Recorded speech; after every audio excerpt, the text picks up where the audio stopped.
Daily. It's the daily for Thursday, July the 11th, 2024. Hi, friends. My name is Jason Tucker. For those that don't know me, I'm one of the pastors here at Church Where You Are, and I'm glad that you are joining me this morning. Thank you so much for tuning in wherever you're watching from, Facebook, YouTube, Instagram. I love it if you're watching on those platforms because it's just awesome that we can connect with each other through technology. But I'll tell you what, real quick, just a side note, I would love it today if you'd think about downloading the Church Where You Are app. This is where we gather as Church Where You Are, as the family of Church Where You Are. And it's where we connect and do small groups together. All kind of different things are available here.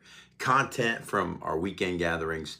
Over 1,000 people, 1,100 actually, 1,125 have downloaded this app, and it would mean the world to me if you'd consider doing that. Just go to your app store, wherever you get apps for your mobile device, search Church Where You Are, download the app, create an account there. We'd love to invite you into this community.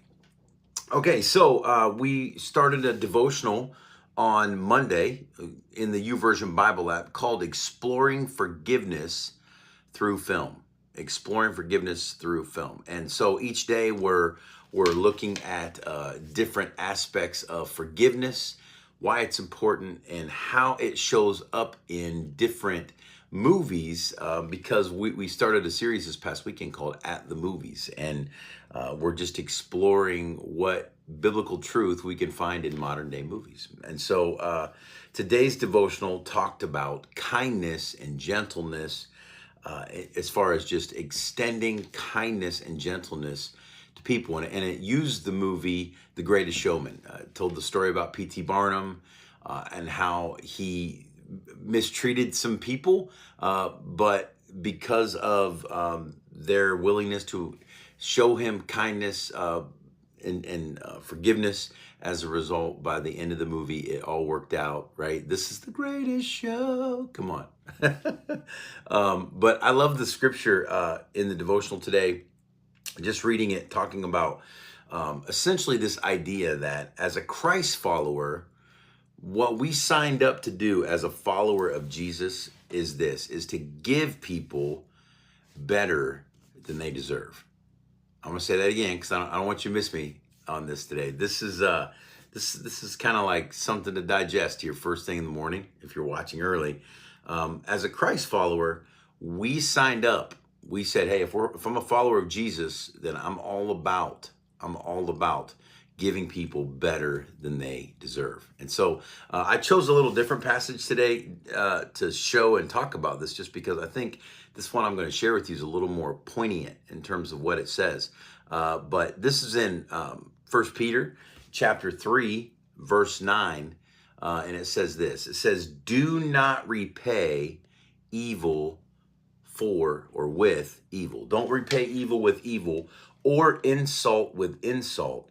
On the contrary, in other words, completely opposite of that, it says repay evil with a blessing.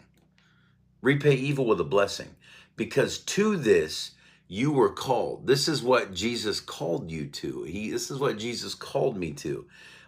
It says, to this you were called, so that you may inherit a blessing.